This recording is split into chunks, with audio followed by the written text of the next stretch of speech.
Okay, good morning, Davis. Yeah, over to you, Davis. Hello, everyone. Good morning, good afternoon, good evening to some of you. My name is Davis Adieno. I'm from the Global Partnership for Sustainable Development Data, the Senior Director of Programs based in Nairobi, Kenya. Welcome to this webinar in partnership with Tableau as we get to explore how public institutions can harness data-driven insights to tackle sustainable development challenges. Um, as you may know, the Global Partnership works with a set of global partners, over 700 of them across the world, ranging from civil society, multilateral organizations, big private sector companies, small private sector companies, civil society, research and academia, and everybody primarily interested in how data can be harnessed to drive and accelerate progress on the sustainable development agenda across the world.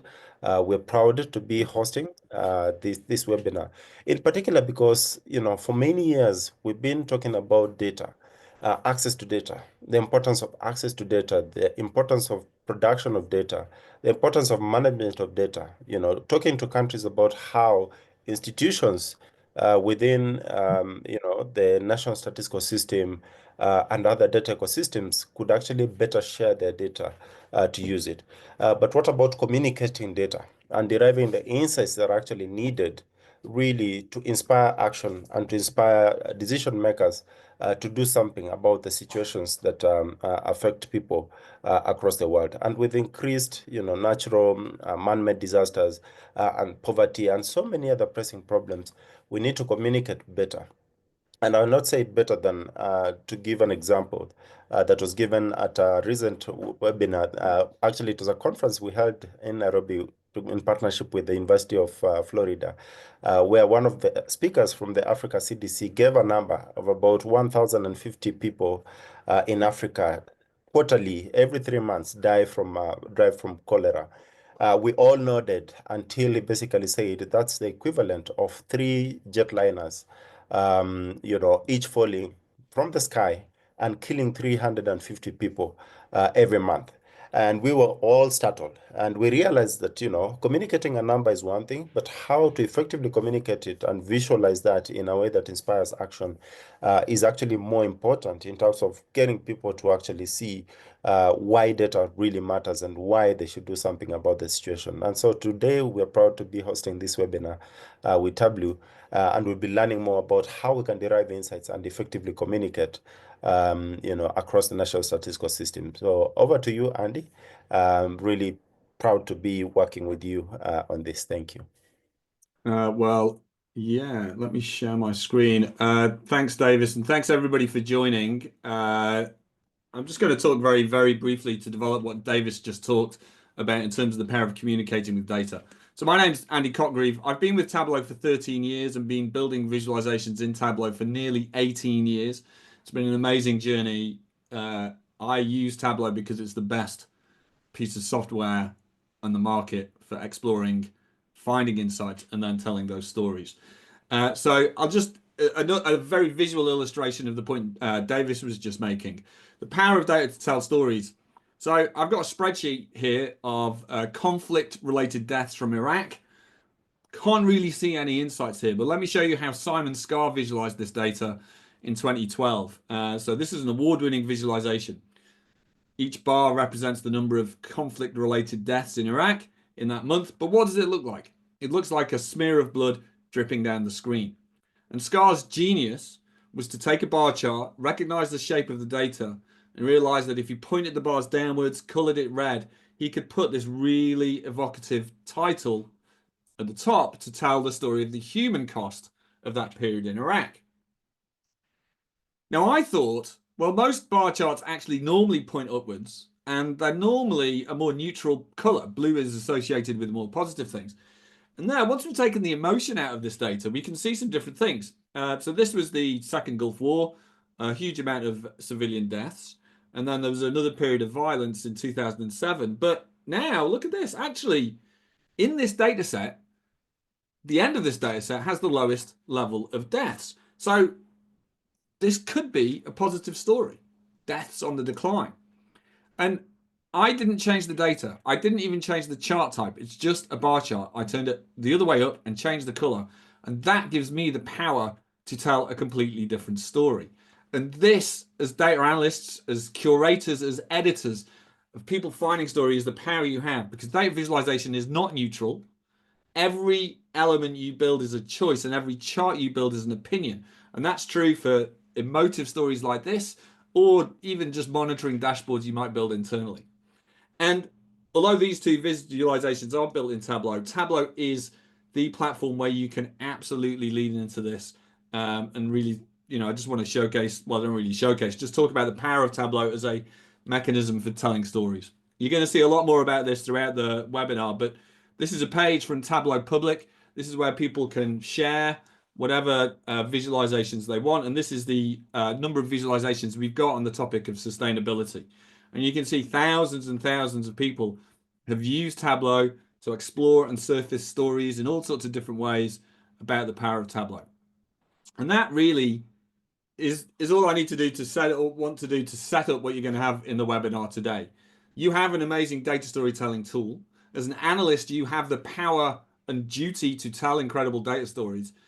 But also within Tableau, what you're going to see is the power to explore data so that you are looking for and finding the best insights along the way.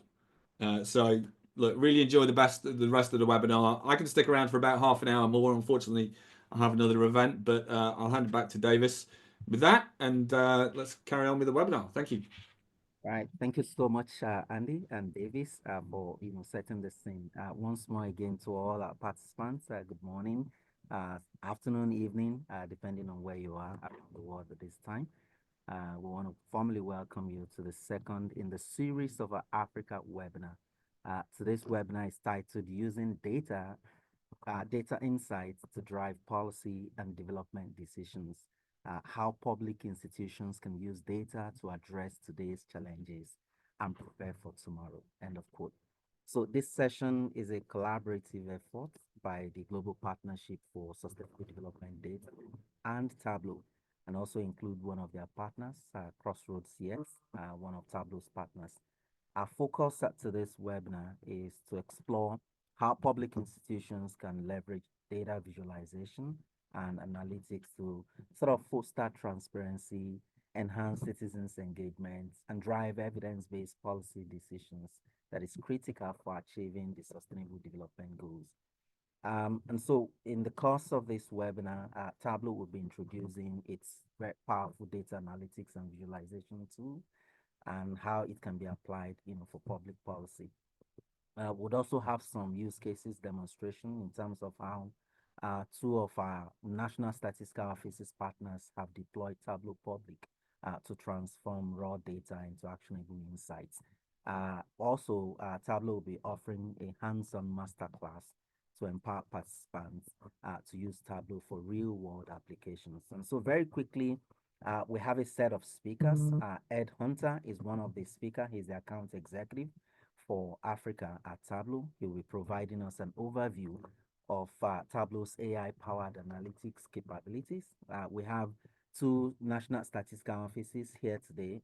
Lovett from Nigeria. She's the principal program analyst at the Nigeria's National Bureau of Statistics. And we've got Federico Segui, who is a sub-director general at Uruguay's National Institute of Statistics. They will share country-specific use cases. And then we have Danny and Chris, CEO, co-founder of Crossroads CX. They will be delving into some specific case studies on how to build dashboards and data visualizations for sustainable development. And then the masterclass will be led by teacher Farah Mabiza, who is the lead solutions engineer at Tableau. He will guide us through a hands-on masterclass. So we're excited for this insightful and interactive session. Let's get started. I would right now hand over to Ed. Ed Hunter, over to you. Thanks very much, Victor. Good afternoon and good morning, everyone. Let me just share my screen.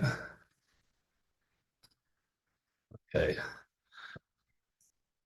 And Victor, is this all good? Everyone can see my screen, okay? Yes. Perfect. All right. Thanks very much, everyone. So I have the task here to give you an overview of the Tableau platform and how it can be used at a high level to enable organizations to make better decisions on data. And thank you very much for giving us the time and the opportunity to do this. So yeah, just to start off, Tableau came about back in 2003 with a Hi, mission. Ed. Hello? So we're seeing your notes, we're not seeing the slides, eh? Sorry. Let's have another go at that. All right, thanks, Titch. Okay, yeah, so as I was saying, so Tableau started out in 2003 with a mission to help people see and understand data. And that's people, regardless of their technical ability, empowering them to make better decisions on data. And we really were successful in doing this by pioneering data visualization and self-service analytics, right? And if we go to here, this is a significant date in the history of Tableau. Just over 5 years ago, we were acquired by Salesforce. And since then, with the backing of Salesforce behind us, you can see the pace of innovation is just accelerated, with a real emphasis on infusing AI into the platform to support with that core mission. And fundamentally, why does this actually matter? Like, why has Tableau been a successful organization? And it's really simple. Data-driven organizations perform better. And it doesn't matter if you're so much a public institution, an NGO, multinational enterprise, or an SMB. Everyone has data, and if you're able to make sense of this, you're going to perform better as an organization. So how do you actually implement a data culture at a high level, and how does this actually lead to better results? And the first thing to think about is how decisions are actually made in your organization on a daily basis, right? So at the top of the pyramid, there's a small number of really impactful decisions. But if you go down to a more granular level, individual contributor level, the decisions being made are much smaller and less impactful, but there's literally thousands of them, right? And that really does add up. And the first thing you would actually notice by starting to implement a data culture is just the quality of the decisions that are being made will be enhanced, because everyone in your organization will be making decisions based on facts rather than sort of gut feel. And going beyond this can actually lead to better alignment in functions of your organization, because key KPIs will be defined. And when this becomes interconnected across the entire organization, that's when everyone's pulling in the same direction. And ultimately, this is what drives efficiency and trust, by establishing these transparent metrics of how your organization performs, what's actually important to you. So I'm going to go through a bit of like the theory here, a bit of a journey, a typical data journey, and how we support our customers. You'll see examples of what this looks like as the webinar progresses, but as Andy actually already mentioned, the first place that we like to start is with the analyst, right? Empowering analysts to actually explore data with powerful exploration capabilities that enables people to uncover those sort of hidden nuggets of insights that can make a big impact. Going to the next phase, we look to empower more of the business users with analytical apps and insights embedded into the flow of where they work. And finally, at a high level, looking to empower business leaders with key metrics that enable them to track performance, powered by generative AI. And when you get to this point, really, if you're thinking internally in an organization, all the different personas are actually powered with data. And that's where you really start to see an amazing impact.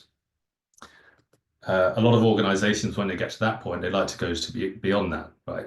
How can we provide data externally to our partners, other organizations that we work with, to strengthen that partnership, whether that's or even like public data, publicly available information that you might want to share with the general population, right? And yeah, when we get to this point, a lot of organizations, they think, okay, well, now that we have this data, how can we actually start to monetize this? And this is like the typical journey that we see and we work with our customers through on every day. And yeah, you may be thinking like, okay, so where does AI fit into this picture? And the reality is it's actually transforming every step of the process, basically. So it doesn't matter where you are on a journey, AI can have an impact. And it's really sort of reinventing the way that people can interact with data. And it's also not only doing that, because it's so easy to actually start to use AI models these days.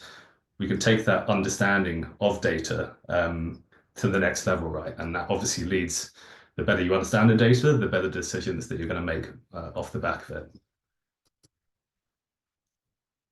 Okay, so how do you actually start to get there? You start to leverage AI and data effectively, and the key is getting the foundations right.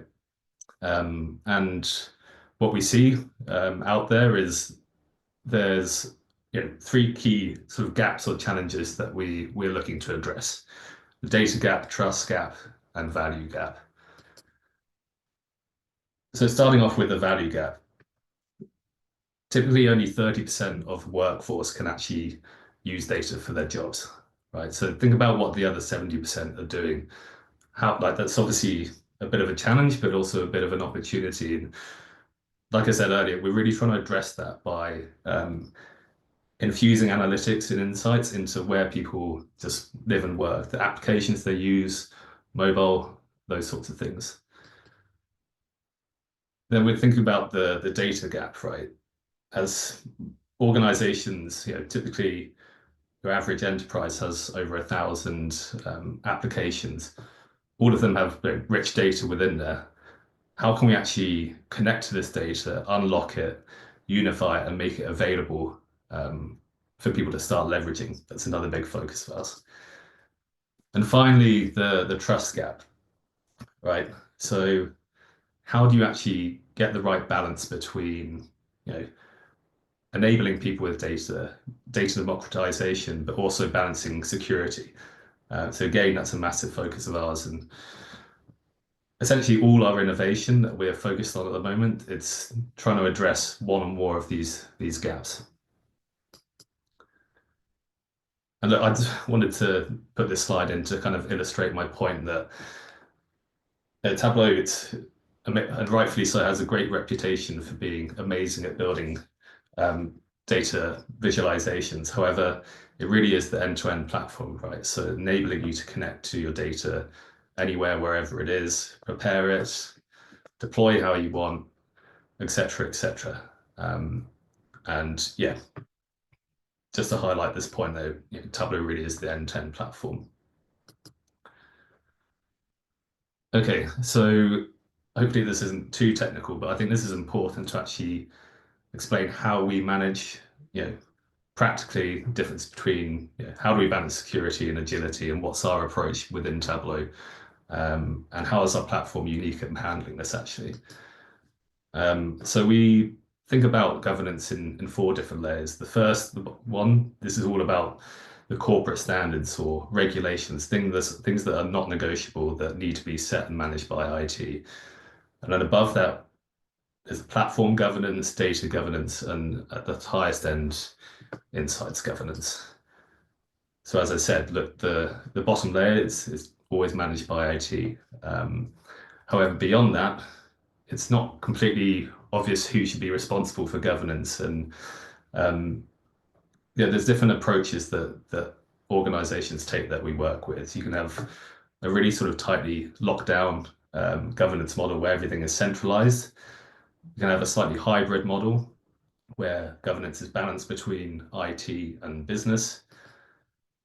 And finally, where distributed governance, where this is kind of the responsibilities primarily pushed to the business units. And the reality is, like, different functions within your organization is going to have different requirements here. So yeah, HR, this data is very sensitive, right? So it needs to be tightly controlled. And yeah, there's going to be less of a opportunity to provide data as readily as you might to marketing, who you want to be able to have access to data and be able to explore data as and when they need to. And a really unique thing about Tableau is you can actually, on the same platform, you have the flexibility to be able to serve all these different governance models, right? And things might change over time as well. Okay. Yeah, and like I said, this is it really. Tableau really is I want to emphasize the point that it's the most complete and flexible analytics platform on the market. And when you're thinking about how you want to deploy, whether it's in the cloud or on premise, the data you're connecting to, how you manage it, analyze it, and how you actually surface up those insights to your users. As a very quick example, so yeah, the NHS is enormous in the UK. Is an enormous user of Tableau, and I wanted to pick out this example here because this is actually the hospital where my son was born. So it's kind of close to my heart, this one. And yeah, St. George's Hospital employs over 9,000 staff, and you can see they've been on a bit of a journey since 2013. But this is a perfect example of an organization that's working with really sensitive patient information, but they're still being able to, create an environment of self-service analytics and empower their people to make decisions. And ultimately, this has led to better outcomes, and this is what we're after, really. Okay, so yeah, hopefully I haven't oversold the power of Tableau too much, but it really, it is the complete platform. But I wanted to show that we're not just sort of sitting still and being happy with what we have so far. We're really constantly innovating the platform, and that's not just our cloud offering. We're still investing heavily on our on-premise offering because a lot of our customers still rely on our on-premise version. So the innovations then, the choice is really down to you and how you want to deploy. And I think that's all from me for now. So thanks very much for your time. You'll hear from my colleague Titch later. And I think if there's any questions that come up after the webinar, feel free to reach out to us. Thank you very much. I'm not sure who I need to hand over to now. Thank you. Thank you so much, Ed. Yeah, I know you've got questions. Please just hold on to your questions. You can write them drop them on the chat. Shortly after the next session, would provide you opportunities to ask your questions. Right now, we'll go in straight away to hear from two of our National Statistical Offices partners. Starting first with Nigeria. Lovett Odiakwa is a principal program analyst at the National Bureau of Statistics, Nigeria. Lovett, please, you can come on. Thank you, Victor. Good afternoon, everyone. Yes, we can hear you, Lovett. Let me share my screen.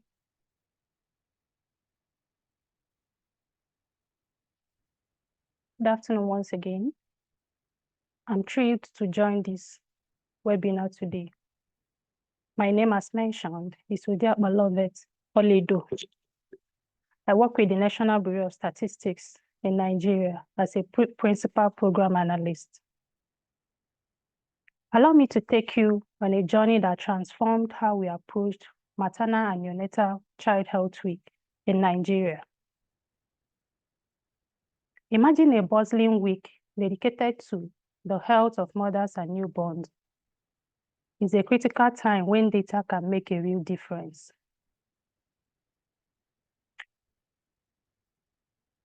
In my presentation,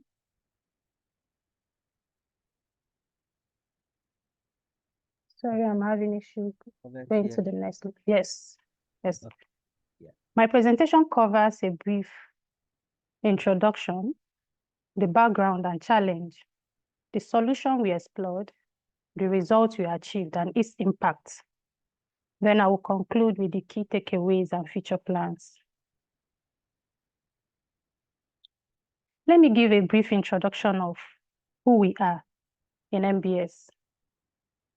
In 2007, the Statistical Act laid the foundation for the National Bureau of Statistics, NBS, as Nigeria National Statistics Office. Our mission is to seamlessly coordinate the national statistical system, provide insightful guidance to the government, and create a robust socioeconomic database that informs policy and decision-making. To tackle the challenges of timely data analysis, we embraced Tableau. These powerful tools enhanced our ability to communicate disaggregated data clearly and kept our daily reports during maternal and neonatal child health week standardized and impactful. A brief of the background and challenges that led us into exploring Tableau. Before adopting Tableau, our data analysis and reporting processes were challenging. We used the data for analyzing our data. Then we used the basic spreadsheets for creating our charts. This approach was not just time-consuming, but it also led to frustrating delays and inconsistencies in reporting because each person will be reporting with a different format. The delays had a serious consequence, affecting the ability of decision makers to make timely decisions and allocate resources effectively during MNCH week, which was a crucial period for maternal and health child. We needed a solution to streamline our process and enhance our impact. So that was why we explored Tableau.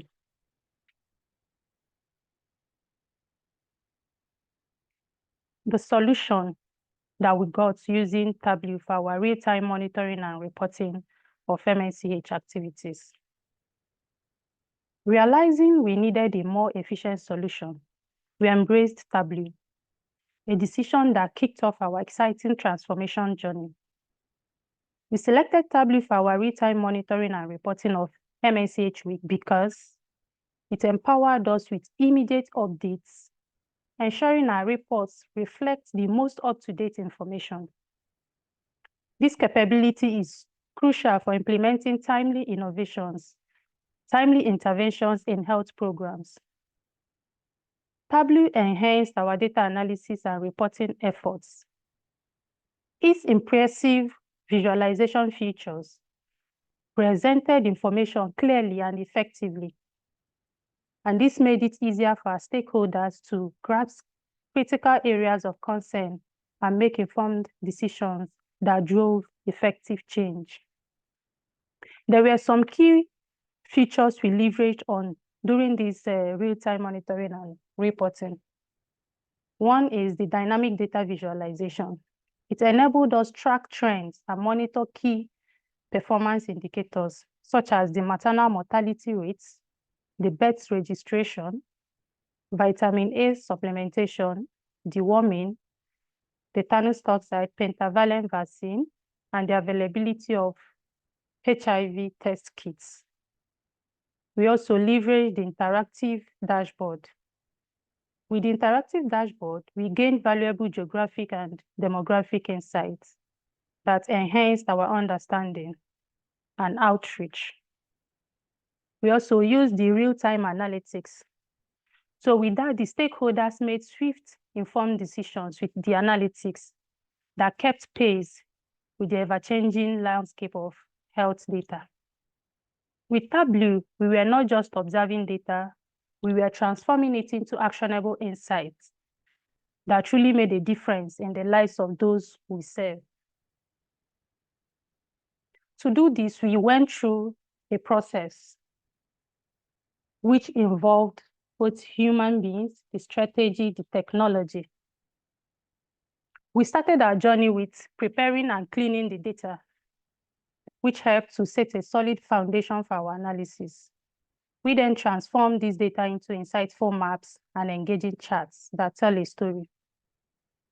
To keep everything on track, we crafted dynamic dashboards to monitor key performance indicators in real time, sharing these valuable insights with our stakeholders to keep everyone informed and aligned. Understanding that tools are only as good as those people who use them, we organized interactive training session for our staff. This session empowered our team to master how they can use Tableau for our real-time monitoring and reporting of MNCH week. What are the results and the impacts that Tableau gave us? We uncovered communities facing significant challenges in accessing vital maternal health services. These crucial insights empowered us to strategically inform, and this also helped the decision makers to allocate resources to those health facilities that needed the most support at the time. Our stakeholders were thrilled with the timely, user-friendly, and interactive reports we provided. These tools not only enhanced clarity, but also armed them with actionable insights to make a real difference in the community. We uncovered communities in desperate need of essential maternal health services, highlighting the critical support and improvement required to make a difference, not just allocating equal resources to all the facilities, but using the data generated to know which facility and which ward are in need.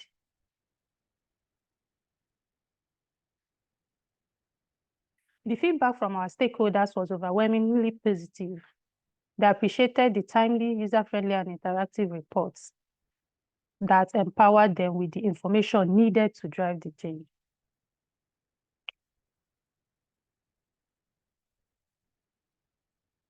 The key takeaways we got from the use of Tableau for our MNCH week real-time monitoring. Tableau has really transformed our approach to data-driven decision-making. It empowered us to create impactful changes and foster stronger and more effective communication with our stakeholders, in the sense that you don't need to start going through all the reports to be able to find the areas your community or the facilities you're covering are in need of. You just, with the Tableau, with the dashboard, you just select, we have a drop-down list. You select the state, the LGA, the ward, and other disaggregation you want. The report for those specific places will just come out. You can print and share with other stakeholders for immediate decision-making. So our future plan, we want to invite everyone to collaborate with us to harness the power of advanced data-driven tools. Together, we can achieve remarkable results. Our call to action, we invite you to collaborate with us so that together we can amplify our capabilities and achieve remarkable results. I say thank you to everyone, and I am eager to respond to any question you may have regarding this. Thank you. Thank you so much, Lovett. Right on time. We will go straight on to Federico. Federico Segui is the Director General of the National Institute of Statistics, Uruguay. Over to you, Federico. Thank you, Victor. Good morning, good evening, good afternoon to everyone. Thank you for the invitation to this webinar. Let me share my screen. Here we are. Okay. My name is Federico Segui. I'm Deputy Director General of the National Statistical Institute of Uruguay. I'm gonna speak about our experience on using Tableau as dissemination and data. Yeah, I mean, data dissemination and to produce dashboards with this tool. And the National Statistical Institute of Uruguay is the coordinator of the National Statistical System, and more recently, it has a new role as data steward of the National Statistical System, not just the coordination of the production of statistics. And we implemented an integrated system of statistical registers and surveys. We call CIRE to this system, the acronym in Spanish, which is a statistical, or I mean, geostatistical data warehouse, mainly fed by administrative registers, but we also integrate censuses and surveys. And we have in this system, in this architecture, you can see the scheme of the architecture of our data warehouse. We have 4 different layers, and the last one is the data analysis and presentation layer, in which we at this phase we use Tableau as business intelligence and data analysis and dissemination tool. So we integrated this important tool into our data warehouse architecture and in all of this production strategy and production process. So the main challenge were to exploit our gold mine of data, this data warehouse, more easily and quickly, and to generate new ways of presenting and communicating statistical information for different users. And we started in 2020, and at that time we had problems, lack of skills and trained staff on using in general using this kind of tools. And so we started a training program at that time. So the solution for those problems were to implement Tableau. We found that is a powerful business intelligence tool, widely known.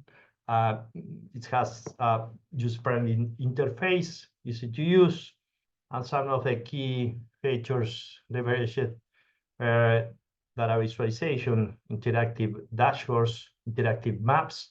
In fact, we are planning to, I mean, we already scheduled the publication of our census final results in December 10th, and the main dashboard is developed in Tableau. So we will release all of the census indicators in Tableau.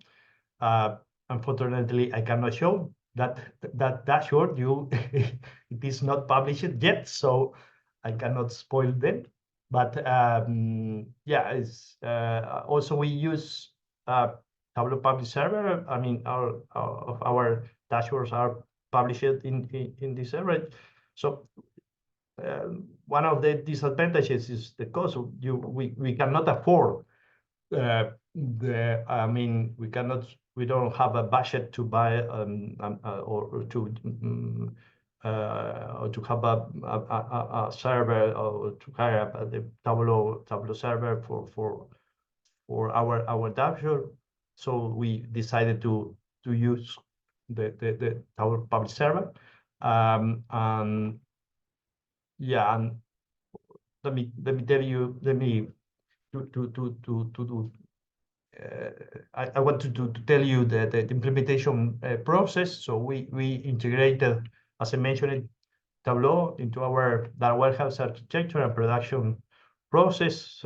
We started in 2020 with some online trainings for very few participants, and then the last training was this year in person for 25 participants, and every year we have plans to continue this training for more people, and also for the National Statistical System offices. Yeah, we have some here some examples of our dashboards, just to quickly show you, for instance, the SDG dashboard for different indicators. And well, it takes time, so maybe I can show you other example. This is the more frequent last names in presidents in Uruguay. You have a ranking. Rodriguez, it's the most frequent last name, and in different departments of the country. This is other example of when we update this dashboard every month with this business demography, new enterprises, and CISs of the different companies. We have different dashboards, interactive dashboards. These are other examples based on mobile phone data. So we can click on one of the neighbors in the capital city, Montevideo, and the origin area and the destination area in the map below. So and you also have a ranking of the origin destination main areas based on cell phone mobility. This is another example of CPI calculator. So you can add an amount, and it is updated, taking into account the period of time. Other examples here is the market of real estate rent, and this is other example of real estate sales. Here we have the dashboard I mentioned it at the beginning on the SDGs. Okay, so we have a number of different dashboards that we have been developing in the last 4-5 years, and most of our main indicators or visualization are based on Tableau, and as I mentioned, it is at this part of our data warehouse architecture. Conclusions: short learning curve, easy to implement, more effective data analysis and communication. Some challenges: we need to prepare data anonymized to publish into Tableau public server. We have some regulations, so we cannot publish critical data in servers outside of our country. So we need to aggregate the data and to publish into this server. And next steps is to work on AI analytics integrated into the dashboards. We are exploring this topic. Yeah, I think yes, I have 2 seconds. Okay, I'm done. Thank you.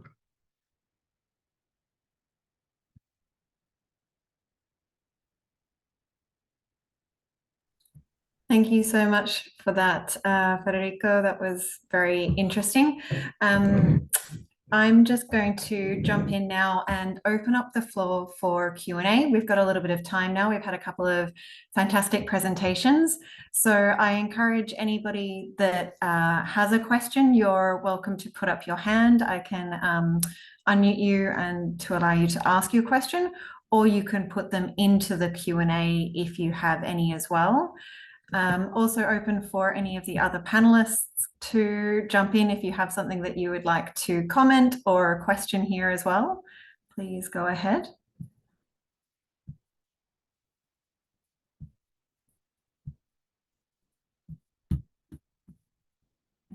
Thank you. No questions? There was, I did say that there was one question. Oh, here we go. All right. So we've got a couple of questions coming in. We'll go to Comfort first. I've let you unmute yourself if you would like to ask a question, Comfort.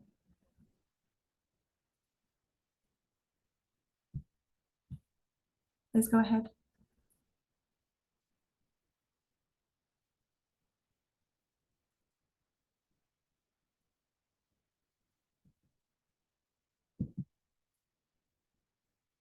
Okay. All right, we'll try Yasir.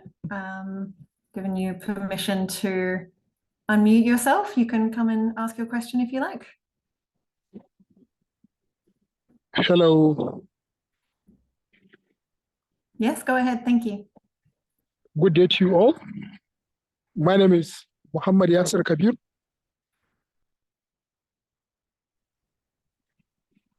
I President International Association of Political Science Students, Osman Danfodio University, Sokoto. Yeah, it's a very nice and very good using Tableau towards providing the solutions towards our future challenges and others. Yeah, and it's a very good. I heard it a lot from my seniors and previous speakers that have spoken about it. Mine is just to give a nice review and to say it's a very good using Tableau in order to have a data and to share data with those that are supposed to receive it, and how proper utilization of it can bring a better solution to the administration and taking lives of the citizens in whatever aspect it is included to the better level of the previous it was, from the normative to make it well systematic and to make it more standard. So using of Tableau is very good as that. Thank you so much. That's fantastic. Great to hear. Thank you. Okay, we also have Benga. I'm going to allow you, you can unmute yourself as well if you would like to contribute. Yeah, good afternoon, everyone. Nice presentation, Ms. Lovett. So I was trying to put the question on the chat, but I think I could just say it. So please, can you just give me the full title of the Maternal Day week? I was trying to look for it online, but I was not able to get it. I don't know if the dashboard is a private dashboard that is exclusive to stakeholders or is something public. Because personally, I follow up with MBS data and their reports. And I also have something I've been working on privately, but it's not built on Tableau, it's built on a separate platform called Observable. And so I also would like, how would I be able to connect with her personally if I want to like collaborate and get to ask questions, and if she is open to share her profiles or her mail so that I can reach out to her. Thank you. Okay. Thank you, Wenga, for your question. So the full name is Maternal and Neonatal Child Health Week. The project is real-time monitoring and reporting of Maternal and Neonatal Child Health Week. The dashboard wasn't published publicly. It was just for the specific stakeholders. So I'm open to, I can share my email with you so that if you have further questions or if there are other information you need, I'm welcome to that. Thank you. So can I just say my email address? Yeah, you can say it. Yeah. L O Okay. DI, Okay. L, double O, L for Lovett. Yes. Then O for orange, another O for orange, D Yes. for day, I for Yeah. information, Yes. A for apple, Yes. K for keep, Yes. P for parcel, Okay. A for apple, Okay. at Nigerian start, Okay. yes, .gov.ng, at nigerianstats.gov.ng. Thank you. Okay. Can I just put it on the chat again so that you can confirm if I got that? Oh, thank you very much. I think it's just You're been right. shared on the chat for you now. Yeah, thank you. You're welcome. Fantastic. Okay, thank you. We've got another hand up from Udek, David. So if you would like to ask your question, go ahead. You can unmute yourself now. Thank you very much for organizing this insightful meeting.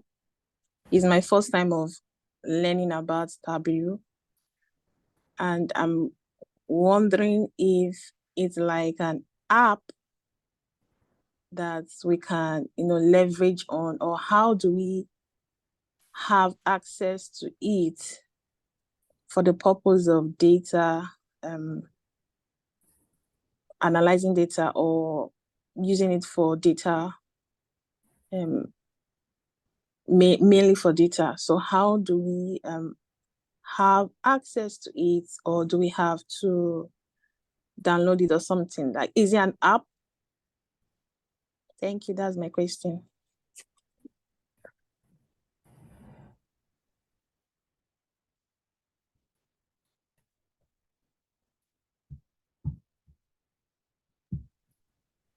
Did you get my question?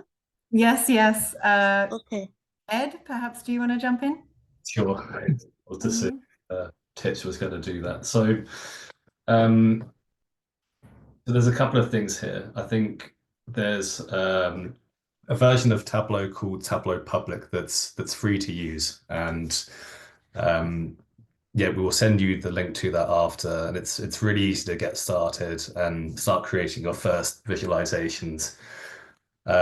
If you're interested in the more paid for platform, we do offer a free trial of that as well. And I'm happy to share my details after and understand what you're trying to do, and I can give a bit more prescriptive guidance on what you need to install and how you actually get started with Tableau. Okay. Thank you very much. Thank you. And I think that's also just a good opportunity to mention that following this webinar, I think it has been put in the chat, but following this webinar in the next couple of days, we will send a recording of this to everybody who registered, along with a few links and resources from the Tableau team and from ourselves, for in case you have any other things that you would like to check out. And we'll have some contact points there as well if there's further questions. But in the interest of keeping to time, I would now like to bring the Crossroads team in. So we've got Danny and Chris that are going to take us through our next session. So I'm going to hand over to you both. Thank you very much. Awesome. Thank you so much, Ruby. I'm going to go ahead and share my screen. All right, make sure we all see in the PowerPoint presentation. All right. Yeah, It's looking good. Sweet. So yeah, Chris and I will introduce ourselves in a bit, but we're here to talk about kind of implementing Tableau and trying to get some gears spinning around how you can utilize it and how it can tie into some more industry specific things. So we want this to be as useful to y'all as possible. So please feel free. I always like to joke. I come from a pretty big family, so if I talk for too much, I start to get a big head, and no one really wants that. So please put your questions in the chat, in the Q&A. Chris and I are going to be trying to kind of keep an eye on that. So at any and all points, I might say, let's save that for the designated Q&A section at the end, but hopefully want to make this as specific to this particular group that's together here today. And I'm really excited because it seems like we have people from all over the world. So that being said, we're just going to talk a little bit about the data-driven decision-making process and how that ties into Tableau. So a bit about what we'll be talking about. We're going to introduce Chris and myself and talk a little bit about what Crossroads is. And then I know we've had some great talk about how data can be helpful. I just want to dive into that a little bit more, why it's important. And then we have 2 specific use cases for y'all that we can dive in and start to take a look that's hopefully relevant to what some of y'all do. And if it's not, then hopefully it'll get some ideas going around how you can utilize Tableau, how data can help with data-driven decision making. Then I'm going to talk a little bit about my personal process for creating these interactive dashboards that really help drive decisions. And then we're going to talk about sharing these visualizations and what that can look like. And then, like I said, there will be time at the end for Q&A. So with that being said, I want to hand it off to Chris to start to introduce us. Yeah, hi everyone. Very happy to be here. I'm CEO, co-founder of Crossroads CX. We're a very small consultancy. Work with everything from cloud infrastructure, data analytics. Work with companies big and small, but one of our core values has always been using technology to help drive public good, and trying to make that fun and accessible to folks of all experience levels and needs. So happy to be here. Thank you guys for having us. And with that, I'll kick it over to Danny for the fun part. Awesome. Yeah. So just a little bit about me. I'm the data and analytics lead here at Crossroads. So I see data as our tool and analytics as the strategy. So there's very few things that I think utilize the tool of data and help with the strategy the same way that Tableau does. So I want to talk a little bit more in depth about data. I know we've already heard a lot about it, but it can really help drive an organization, drive change. I truly believe that. A few instances where I have used data in the past with I've worked with government agencies, I've worked with Fortune 500 companies, and I've worked with small mom and pop shops. So a few of the ways that I've seen data really help in this kind of space of sustainable development we're talking about is, one, it can be a really effective way to kind of prove that the changes we're making are effective. You can look at this data and see the trends and say, hey, look, this metric started increasing or decreasing as a result of what we did.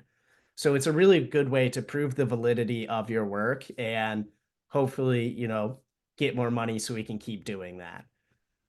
Next, it can help with efficiencies around resource allocation. So better determining where money can go, that it can be most effective, better determining where we might be putting too many resources so we can be more efficient in those spaces.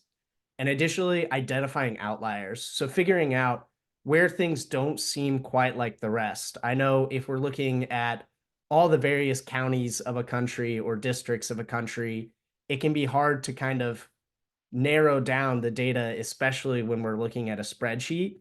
We'll talk a little bit about how to visualize data to better show, okay, this is where we're really seeing some outliers. There are plenty of industries where this can help, or different sectors where data can be really effective. So public health, the visual I have on the right side of the screen from the Oregon Health Authority, I worked a bit with the folks who developed this dashboard during the 2020 COVID pandemic. And it was pretty cool to help work with them on it and start to see my friends who wanted to keep track and up to date with kind of what COVID looked like in my home state of Oregon, And the example you can see here is going to be ICU beds by different regions. And it was pretty cool to help with this and see, the mayor of Portland, the governor of Oregon, and various officials point to this dashboard to try to get more resources to say, hey, we need more nurses, we need more beds, we need to kind of handle this outbreak in these specific ways. So data can also be super helpful in education with, personalizing learning approaches. And environmental protection, we're actually going to talk a little bit about that in my use cases that I found looking at global carbon emissions.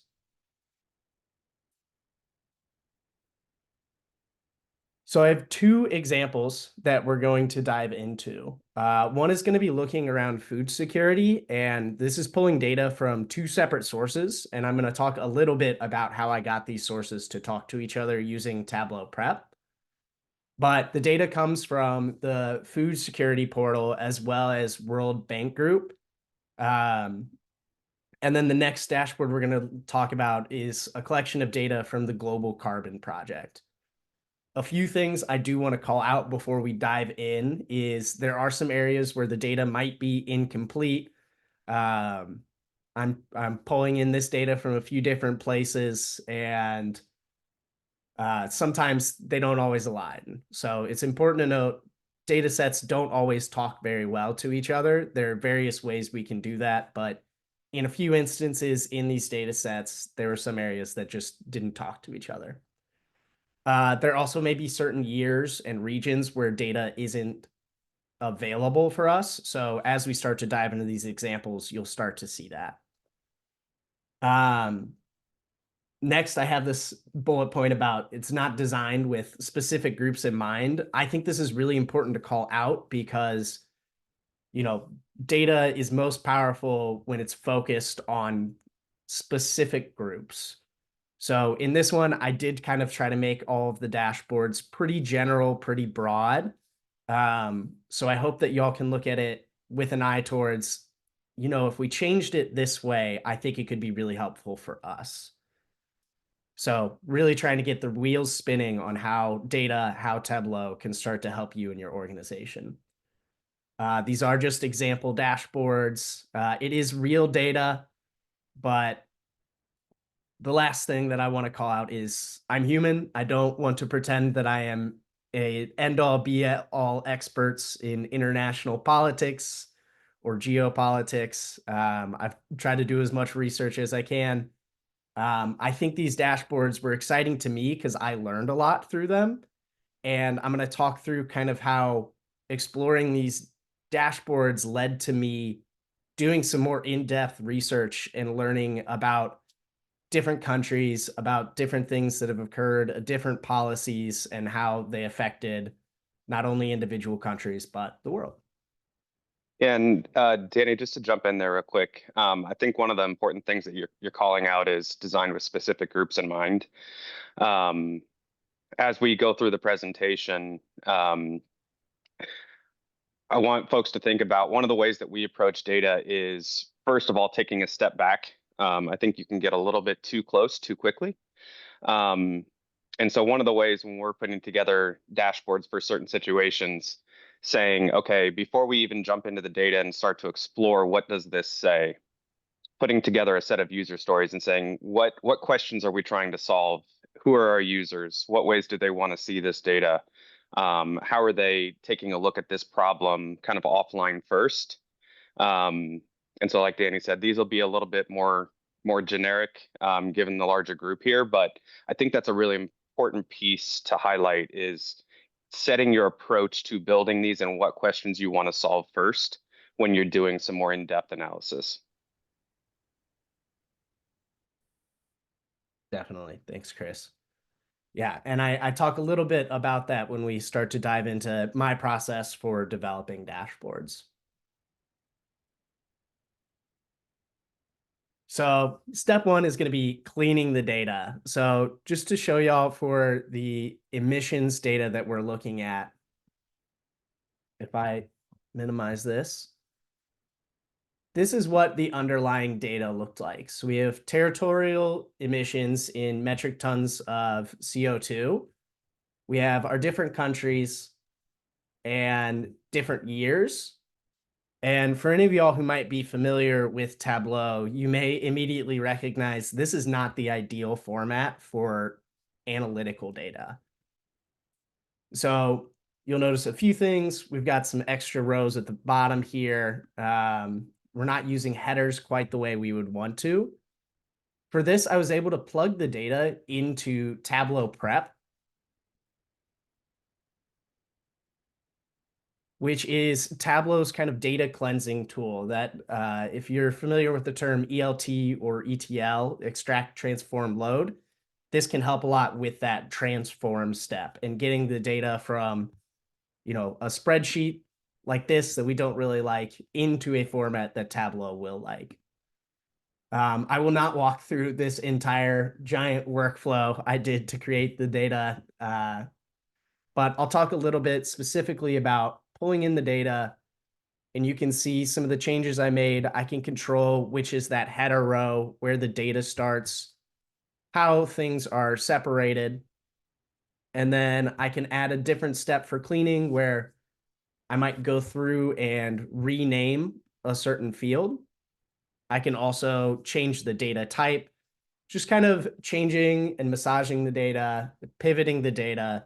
So it's going to be a little bit easier to work with when we get to Tableau, and we'll be able to really kind of explore when we get into Tableau and utilize the visualization side of it and have to worry less about the data cleansing side.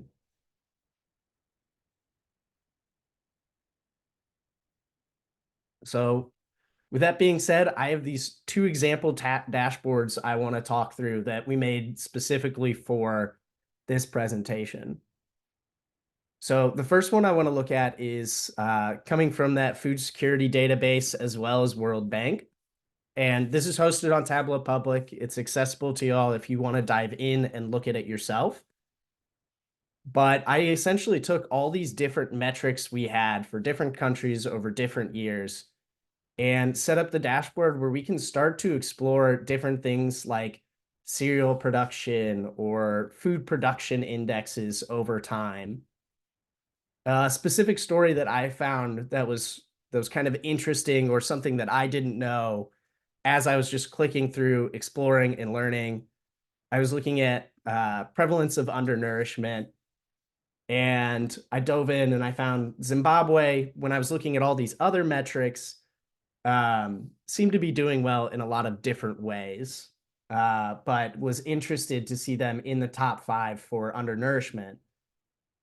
So then when I dive in to start to look at the detail view, I saw a lot of really interesting things, some really good things like emissions dropping over time.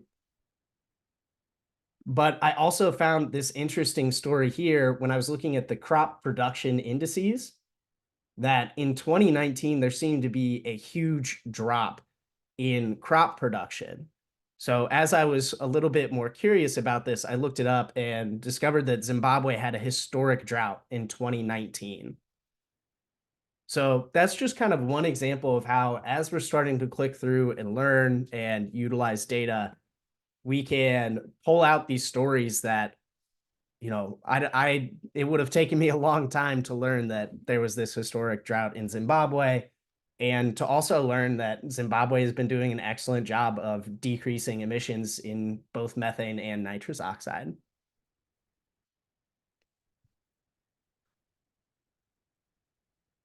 So you can navigate back and forth. Tableau is great for these interactive dashboards.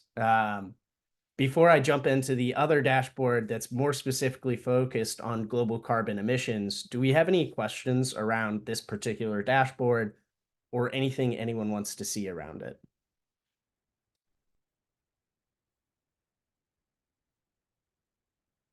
And I'm not able to see the Q&A right now, so if there are any in there, Chris wants to call them out to me if there are. All quiet at the moment. Ooh, everyone's just so blown away. They're speechless. Awesome.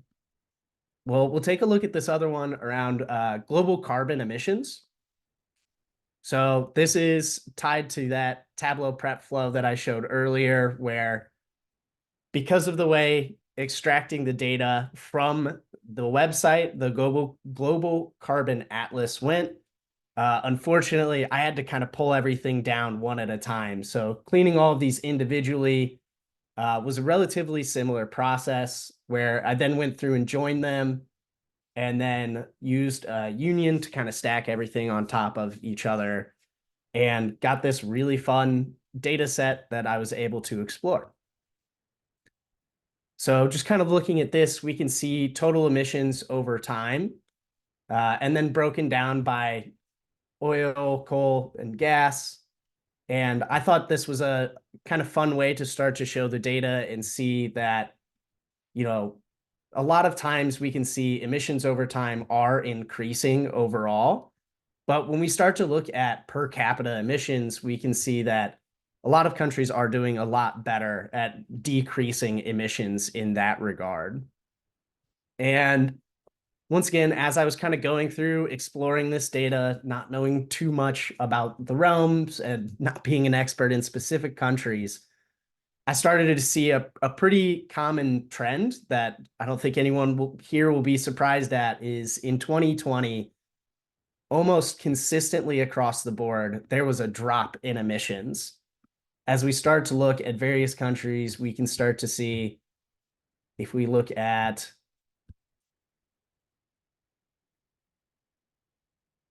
let's see, trying to find, if we look at the United States, we can see there's a pretty consistent drop from 2019 to 2020, and then 20 to 2021, things start to go back up. But as I was exploring and I looked at South Africa, I found that they had a decrease in 2020 and then continued to decrease. And there could be a lot of reasons to do this. It definitely led me down a rabbit hole to start exploring more, start trying to figure out why this might be, and found that South Africa in 2019 instituted a carbon emissions tax that, from what I saw, seemed pretty hefty. So if I was maybe working for the Bureau of Statistics in South Africa, I might be able to point to this and say, hey, when we look around the world, after 2020, there was a drop and then things kind of went back up, except for us. And this is a thing we could point to as a potential explanation for why that's happening.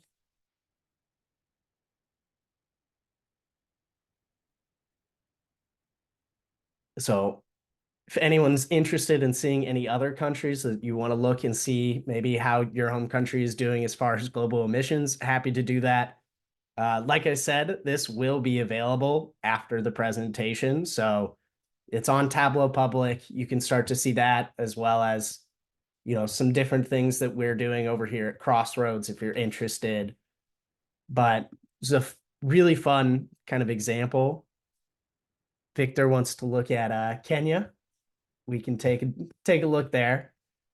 And this is one of the fun things about Tableau is once you've built everything out and started to dive in like this, we can start to see these different stories. And yeah, Kenya's done a pretty good job of decreasing emissions for the past 20 years. 14 of the 20 have been decreasing per capita emissions.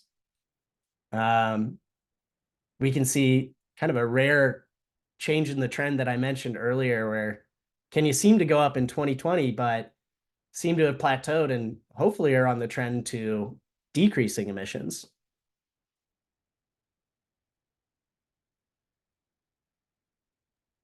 Danny, someone wants Uganda. Sorry for popping in. Uganda, thank you. Oh, this is great.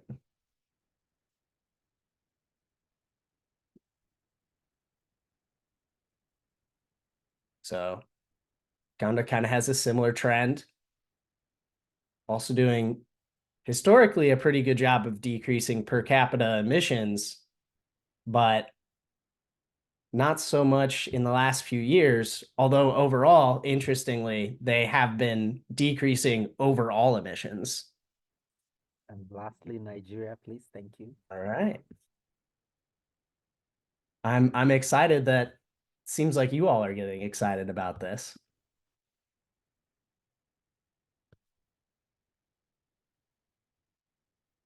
So I'd be interested to see if maybe Nigeria did something in 2010 to cause this big decrease in per capita emissions. Although looking at this, there's a big increase.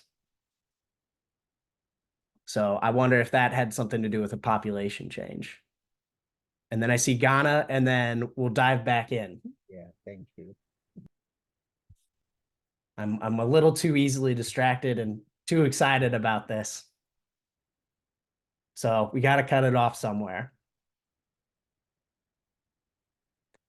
So, and you can see here, we are missing some of the data for coal emissions. It's example dashboards, but looks like some pretty significant years of decrease in per capita emissions recently.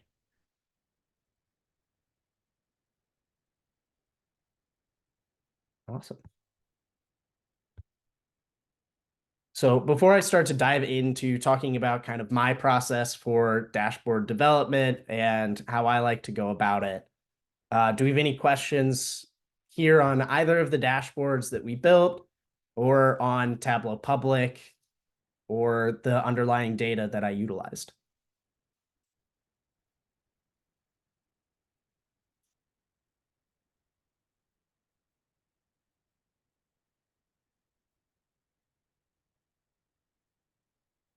I'm seeing in the Q&A a question around Tableau being used to clean the imaging data set. I'm not sure as far as imaging data set goes. In Tableau Prep, that's kind of Tableau's tool for cleaning data. There's a wide variety of different things you can do to clean the data. I don't know if it does any kind of image cleaning in the sense of that kind of makes me think of Photoshop, but just to show some of the different things you can do in Tableau Prep. You can do this clean step, which is going to be various functions such as clearing white space. You can also create specific calculated fields. So I know a lot of folks here are familiar with Excel. Tableau has a similar language to Excel where you can start to make some of these data changes.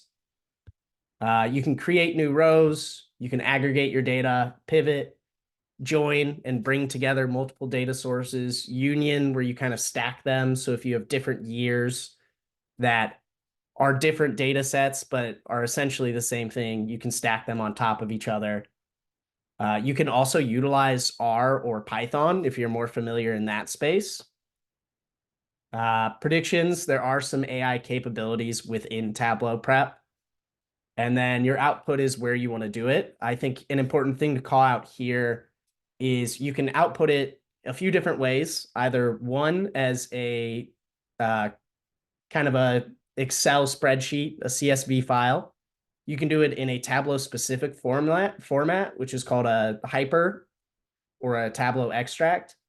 And finally, you can publish to a specific data source. So you could make these changes in your data warehouse, your Snowflake, BigQuery, Databricks, things like that, or directly to your Tableau server, which I'll talk a little bit more about later.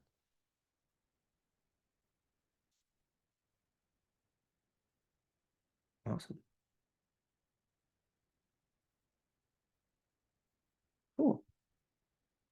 So jumping back in, I want to talk a little bit about my process that I like to use for creating dashboards. So like Chris mentioned earlier, we always want to start with gathering requirements. So figuring out, what do we want this dashboard to do? Who do we want to use it? How do we want it to be used? It's also important to know how it's going to be consumed. So starting to think about, okay, are people going to be viewing this on their phones? Are they going to be viewing it on a tablet or a laptop, and trying to design accordingly? Also important to note, are they going to be interacting with it, or is it just going to be kind of a static screen? Is it going to be printed out? All important things to start to kind of dwell on and think about. The next thing that I personally do that sometimes feels like a lot, but for me gives me the best results is I look at my requirements and I try to write down every question relevant to the data that I can. So kind of thinking back about the process of what I did for those dashboards, when I was looking at the global carbon emissions, I just wrote down every question I could think of. How are things changing year over year?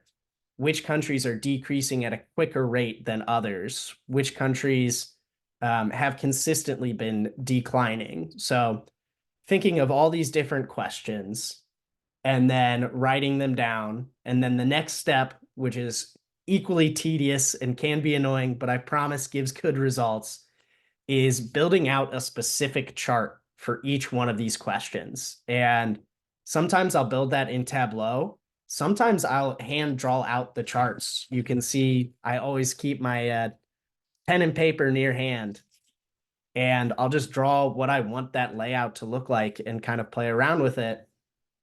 And then using various tools, sometimes I use a tool called Figma, which I'm happy to talk more about if you want. But sometimes I just do this in Tableau and I try to figure out how I want to lay out the different aspects of the dashboard design.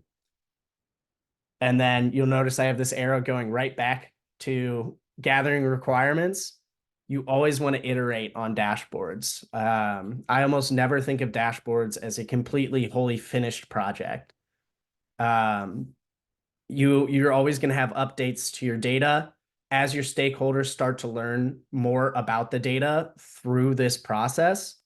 They're going to have more and more questions, and that's just more opportunities to start to grow, more opportunities to get deeper into your data and really start driving your decisions using data. Yeah, and I think one good example here is as we consumed the dashboards that Danny put together, I think one of the interesting things was you called out the policy change for the carbon emissions, I believe in Ghana, and then there were South Africa. I'm sorry, and then there were a couple that might have been caused by population change. And I think as we look at iterating over these and making this story more thorough, potentially marrying how many policies did countries put out that could have impacted this, or what does the population change look like? And that would be one iteration on this that we could put together that would show a more thorough story around these. Exactly. Awesome. I also wanted to share some of the resources I like to go to when looking for inspiration and just trying to get ideas of how to design. So I know we've talked a lot about Tableau Public. I'm going to keep talking about it because it is an excellent resource. They have a Viz of the day. So every day from across the community, they nominate one Viz to be highlighted every single day. I think it's important to call out on these. Sometimes they're a bit more on the spectrum of being data art and less so being a data visualization or a dashboard. So look at these for inspiration, but they might not always be best practices. Additionally, you can always search. So when we go into Tableau Public, there's a search bar. You can search for hashtags. You can search for different industries. I know Andy earlier showed what you got when you looked up sustainability. I also wanted to call out a few of my favorite authors and was excited to have Andy here earlier because I've looked to him a lot in dashboard best practices. And Andy Kriebel is also another kind of Tableau powerhouse. And it's kind of funny when you go and search Andy and you look at authors, those two are the first two that will pop up.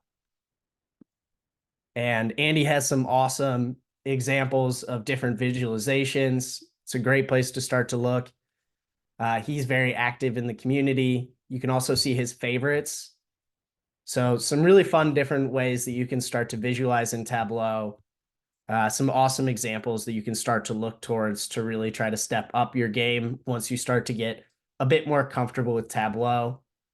Another thing I like to call out is for a lot of these, not all of them, so we'll see if this will allow it, but you can actually download the Tableau workbook. So you can jump in, and if you're curious how they made these different scatter plots, you can download this workbook and start to see how that was accomplished.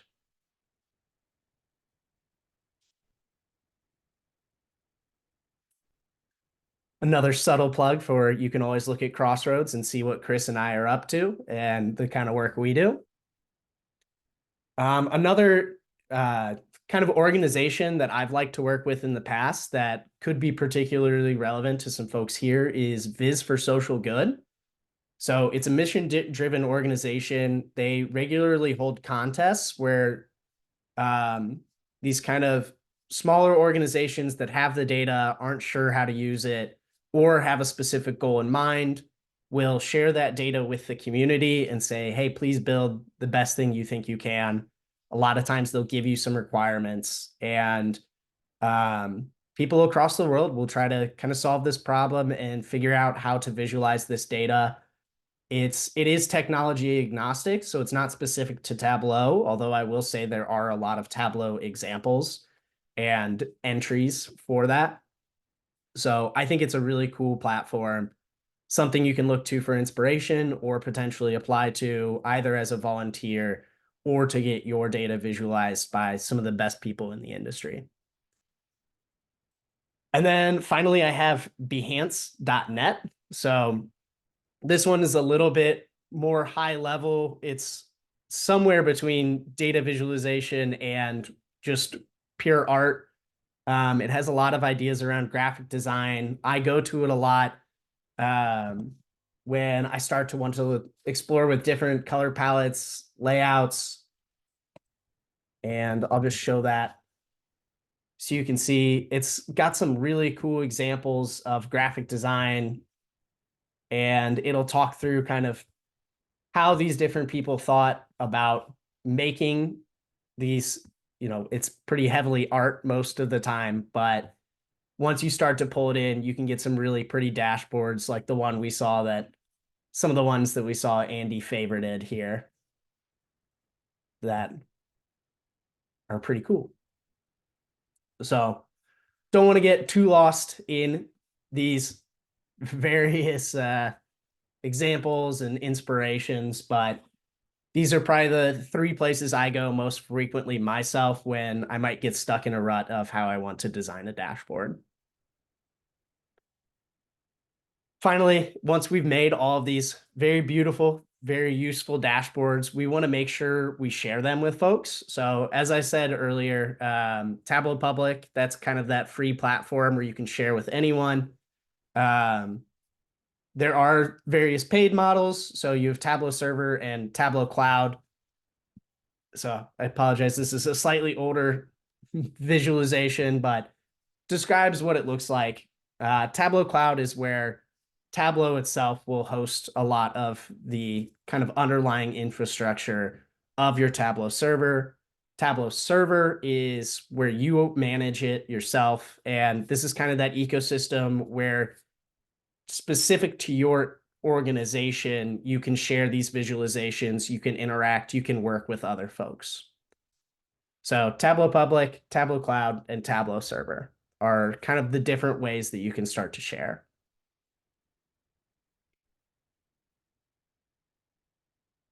And that's all I got for y'all today. Thank you so much for letting me kind of yap at you for, looks like a little over half an hour. Please feel free to reach out to either Chris or I if you have any questions about data visualization, about Tableau, about Crossroads and our work and our mission. But just wanted to thank you all so much for hanging out, and I'll leave this up, but we're at the point. If you have any questions, drop them in the Q&A or in the chat, and Chris and I will be happy to answer. Thank you both. That was really very insightful and very interesting. I really loved seeing that from you. So there's been a few questions coming in about will there be a recording? Just to say again, yes, this is being recorded. It will be shared on YouTube. It will be on the event page. It will also be shared to everybody who's registered for this event. So if you made it in, it means that we will email you and we'll email you the recording along with a few other links and tips and some contact points as well. So if you've missed anything here, or if you aren't able to like be watching at the same time, whatever it is, we will get this to you in the next couple of days as well. But it takes a day or so to process the video, so don't be expecting anything still this evening. Yes, we've opened up for Q&A again. So if there's anybody that would like to ask a question, please go ahead. I can see Yasia in here with your hand up, so you're welcome to come and unmute yourself if you'd like. Go ahead.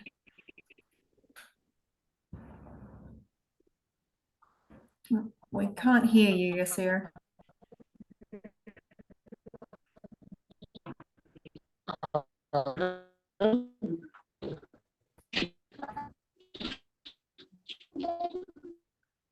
I think there's a problem with the audio there. We can't hear anything coming through. Sorry.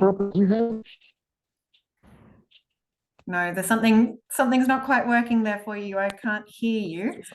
Please feel free to write your question in the chat if you can. All right. Oh, there we go. Am I audible? All right. Am I Yes, audible now we can hear you. Yes, all right. please all go right. ahead. All right. Good afternoon once again. Good Good afternoon. afternoon once again. Good afternoon. All right. Regarding to your presentation, you made mention that we can use Tableau for generating the data or using data for better analysis in the educational sector, health sector, and the other, I think if I could remember, education sector and health sector. That is all I can remember. So my question here is that can we still use Tableau for the other sectors that are not yet mentioned in the screen that you have shared together with us in the previous time? Yeah, great question. Absolutely. If there's data, you can plug it into Tableau. So a few different examples that I personally have worked in. I've worked in people analytics, so thinking like HR as well as diversity, equity, and inclusion. I've worked in politics. I know we at Crossroads have done a lot of work with various political organizations around tracking everything from campaign finance to voter data. I've worked with retail clients. I've worked with public utility clients. The list is kind of endless. As long as a company collects data, you can probably get some extra value out of it by utilizing Tableau. All right. So if I do get you right, you are referring to like even for the politics, we can use it for gaining campaigns, financial help, or knowing that where we have a preponderance of the members and the politics in a given particular political society, or something of that particular nature, simply means you are trying to say that whatever I want in every sector, if I use I can use Tableau for the proper data generation and utilization for achievement of what I want to achieve. Am I correct? Yeah, I might add I heard you mention generation. So Tableau can do some things to kind of augment your data and add some rows using calculations to get more out of your data. But you do need to start with a data set somewhere. So it's not going to, there's not really a Tableau bank of data to pull from, which kind of ties to one of the questions I'm seeing in the chat. But if you have data from your own organization, or you want to do kind of what I did here and pull data just that you find off the internet and clean it and get it to work for you, you can absolutely do that. All right. So if I do get you right, you mean that if I have my own data that I've already gained, or get through Q's and A's, or focus group discussion, or structural or unstructural interview, like the data that I have, I can get them inserted into the Tableau in order for a proper utilization and the sharing with those stakeholders that are highly in need of it for the responses and something like that. Is that what you mean? Exactly. Yes. All right. Thank you so much. I really appreciate. Awesome. Thank you. All right. Thank you. Okay. Do we have anybody else? I'm seeing 2 in the Q&A. Yes. So Nigel asked about Power BI, moving from that to Tableau. Prep Builder is very similar to their model view or the modeler. It is a little bit different in my opinion. I think that Tableau Prep is a little bit easier. It's just a little bit better of a user interface than the model view. But it is a little different than what you might be used to in Excel. And I know one of the big selling points of Power BI and the model view there is that it's very similar to Excel. So they are a little different, but anything you can accomplish in the model view, you can accomplish in Tableau Prep and vice versa. They're very similar. Okay. So, yeah, and then I see which sites can I find available data that I can practice on. There are a lot of different places. One that I used earlier is the World Bank Group. A lot of really great examples there. Trying to think of other examples. There's, if you just want more kind of general data sets, there's a website called Kaggle that really is kind of almost shocking how many different data sets they have. They have government specific, everything from government specific data to how many times, football was dribbled on the football pitch, or how many times Kendrick Lamar's new album has been streamed. So Kaggle is kind of a fun one. Can be a little overwhelming with how many options there are, though. Danny, just to add to that, if you're looking for data that's very specific to the public data space as well, you can go to Our World in Data. It's got great visualizations, that website, and it also allows you to download the data as long as you cite it when you use it. If you go to the Tableau public website as well, there's a page that's got sample data that spans different departments and use cases and all sorts. So if you go to the Learn menu at the top, there's a sample data page under Learn. Yeah. And you can access a lot of different data sets that are created for different use cases, and you can get started there. There's also a lot of videos there that can help you get started with Tableau if you've never actually used it before. Awesome. Thank you. Okay, fantastic. So if there's no other, oh, we've got one more hand up. So Joyce, we'll do one more question. I'll just unmute. There you go. You can unmute yourself, Joyce, and ask your question, then we'll go to the next presentation. Hello, everyone. That was a really awesome presentation.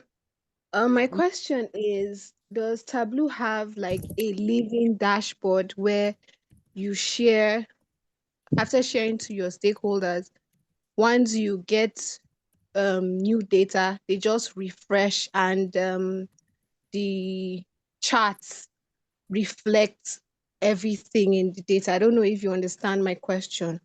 Like Power BI does, but I don't know if Tableau does that.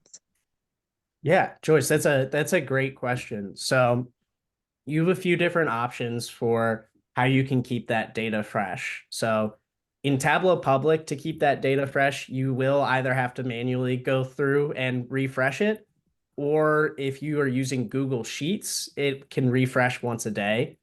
If you're using Tableau Server or Tableau Online, you can have that data connected live to your data source, so it can update as your data updates.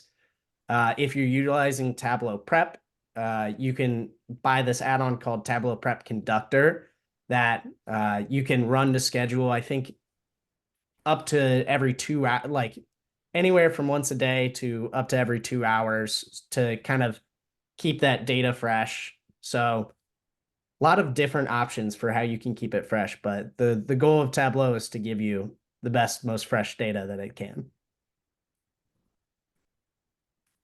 Okay, thank you very much. Thank you. Great question. Fantastic. Okay, thank you very much. And now I think, unless there's anybody else that's jumped in, no, I think we should be all okay to move on to the next section. And so I'd like to introduce teacher Farah Mabiza, the lead solutions engineer of Tableau. Come on and take the floor. Thank you, Ruby. Hello, everybody. So my name is Tich. Full name might be difficult for a lot of people. I'm a lead solution engineer at Tableau, which means that I support our sales team in enabling new clients, existing clients on how to use Tableau, discovering Tableau use cases, and basically best practices in using the product. A little bit about myself. I don't really have any slides up for that, but I've been at Tableau for just about 2 years.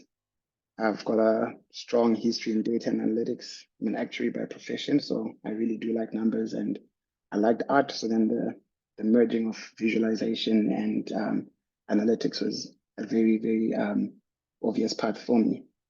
So I've got about 20 minutes, and in about 20 minutes, I want to show you just hands-on how to use Tableau to answer a couple of questions, build a simple dashboard. I'll show you a little bit of what the Tableau platform looks like for the paid solution.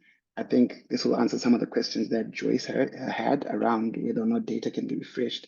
I'll show you how you can collaborate in Tableau, and then I'll show you a little bit of some of the new stuff that we have in the pipeline for our customers. Okay, so I'm going to share my screen. Please let me know when you can see it.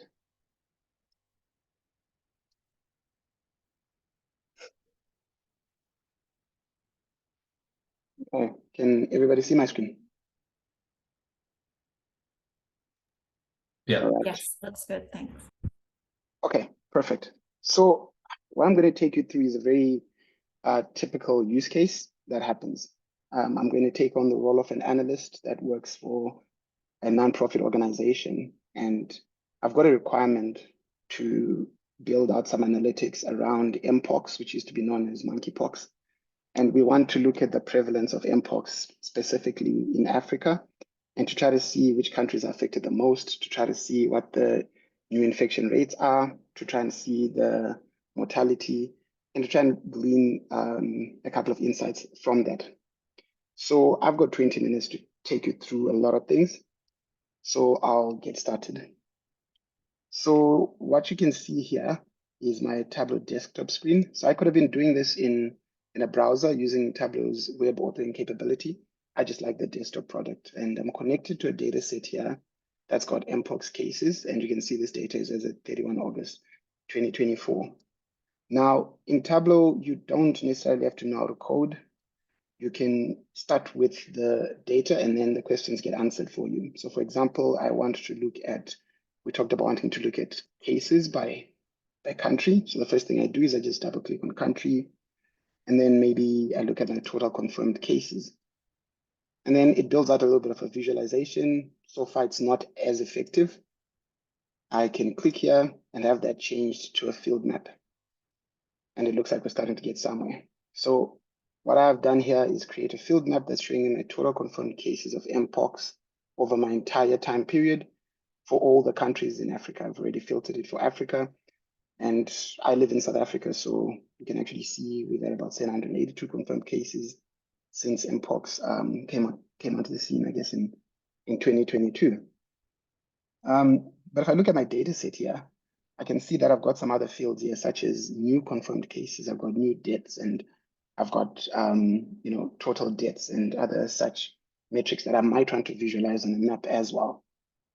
So I've got a parameter here that allows me to choose what metric I can actually show. So what I would do is I would replace my total confirmed cases with my selected metric.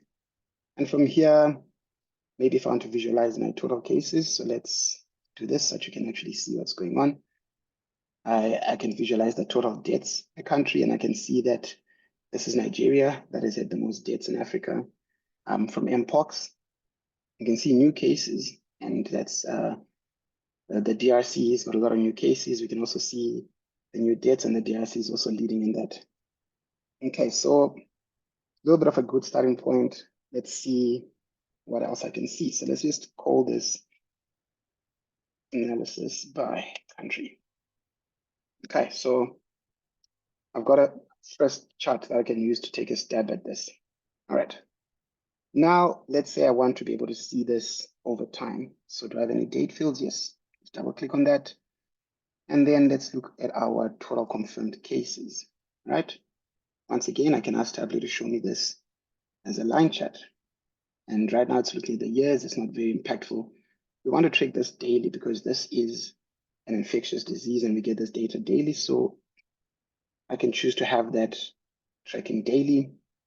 And let's let Tableau label the data that's the ends of the line. So I can see that my total confirmed cases here, the latest amount we have here is 7,600. But how does that look if we consider new confirmed cases?